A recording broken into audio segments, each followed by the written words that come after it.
Selamat datang di Sukor Makro Update. Data penting dari Amerika Serikat pekan kemarin, pertumbuhan indeks harga konsumen Amerika Serikat naik ke 3% year on year dari 2,9% year on year di bulan Desember 2024 kemarin. Ini semakin menjauh dari target 2% The Fed dan tentu membuat The Fed semakin pusing karena dari sisi komponen inti yang mengesampingkan makanan dan energi justru naik ke 3,3% year on year. Kenaikan inflasi ini langsung direspon bond market di Amerika dengan kenaikan yield. Bisa dilihat US Treasury yield langsung lompat sekitar 10 basis point ke 4,65% karena ekspektasi kebijakan moneter akomodatif dari The Fed sepertinya akan tertunda. Imbas dari data inflasi yang masih membandel menjauhi target The Fed. Tapi kalau diteliti, komponen dengan kontribusi terbesar terhadap inflasi bulan Januari adalah shelter prices, di mana komponen tersebut datanya lag 6-12 bulan.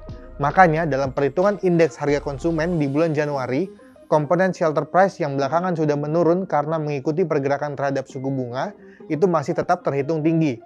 Terlebih kontribusi shelter price ini adalah sekitar 35-40% terhadap core inflation Amerika Serikat. Selain itu, secara headline juga kenaikan inflasi tinggi ini karena basis yang rendah selama beberapa bulan terakhir.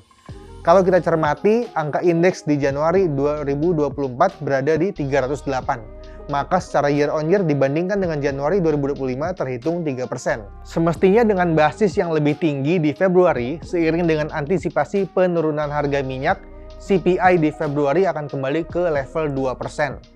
Kemudian kalau kita lihat pergerakan US Treasury yield setelah data detail dari inflasi Januari keluar, yieldnya langsung turun kembali ke level 4,5%. Kalau kita beralih ke domestik, minggu ini ada beberapa data konsumen domestik yang dirilis. Beberapa diantaranya adalah kinerja penjualan eceran yang dirilis oleh Bank Indonesia. Jadi BI melaporkan indeks penjualan eceran tumbuh 1,8% year on year di bulan Desember 2024. Lebih tinggi dari 0,9% di bulan November. Di laporan tersebut, BI bilang bahwa penjualan eceran Januari ini diperkirakan akan tumbuh hanya 0,4%. Ini disebabkan oleh normalisasi konsumsi masyarakat pasca musim Nataru atau Natal dan Tahun Baru. Selain itu, indeks kepercayaan konsumen atau Consumer Confidence Index tercatat turun di bulan Januari.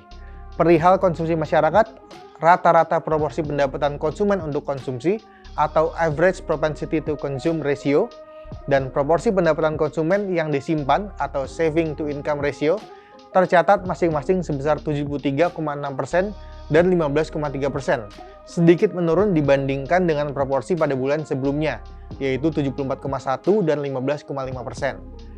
Kalau dilihat, tren dari dua rasio tersebut memang turun dari 2023 kemarin.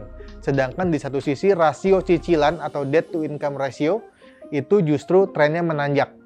Data-data terakhir memberikan sinyal bahwa memang konsumsi masyarakat akan menurun sebelum momentum Ramadan dan Idul Fitri di bulan Maret nanti.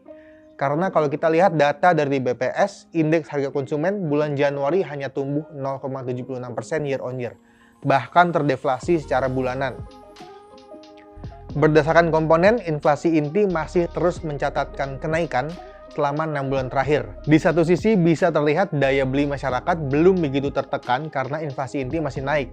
Tapi di sisi lain, pergerakan inflasi inti ini didorong oleh naiknya harga emas yang merupakan aset safe haven. Karena kalau melihat dari sisi eksternal, memang harga emas dunia sedang naik imbas dari sentimen geopolitik dan pelemahan rupiah terhadap dolar yang membuat harga emas domestik jadi mahal.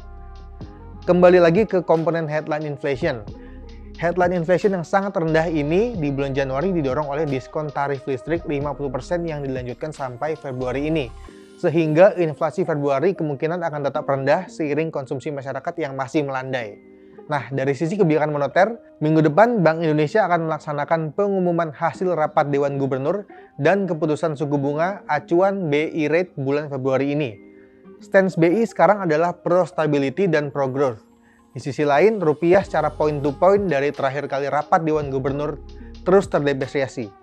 Banyak yang mengantisipasi BI rate sulit turun dalam waktu dekat di tengah antisipasi inflasi Amerika Serikat yang akan terus tinggi dan Fed Fund Rate yang akan sulit turun setidaknya di first half 2025.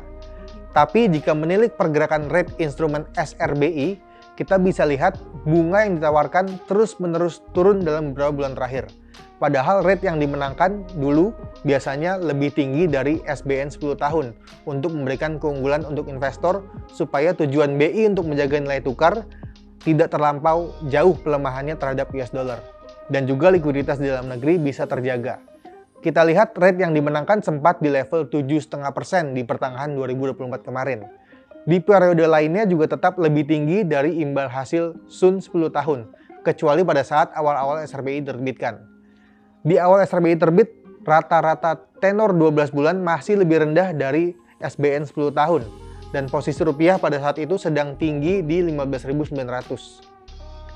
Yield SBN 10 tahun di 7,2% dan rate SRBI tenor 12 bulan 6,97. Namun, beberapa pekan berikutnya bunga SRBI lebih tinggi dari yield SBN 10 tahun. Rupiah pun langsung menguat ke 15.400. Meskipun setelah itu fluktuasinya berlanjut karena faktor-faktor lain. Nah, kalau melihat rate yang dimenangkan belakangan ini, posisinya sudah lebih rendah dari yield Sun 10 tahun. Kami lihat ada stance BI yang cukup confident terhadap rupiah dengan anggapan meski rupiah melemah secara year to date, potensi penguatannya cukup besar, makanya BI berani menawarkan imbal hasil SRBI 12 bulan lebih rendah dari yield SBN 10 tahun, yang bahkan sudah juga menurun karena asing sudah mulai net buy dalam beberapa waktu terakhir. Kami lihat ke depan memang ada katalis positif untuk rupiah yang muncul dari implementasi DHE 100% seperti yang sudah dibahas di video pekan lalu.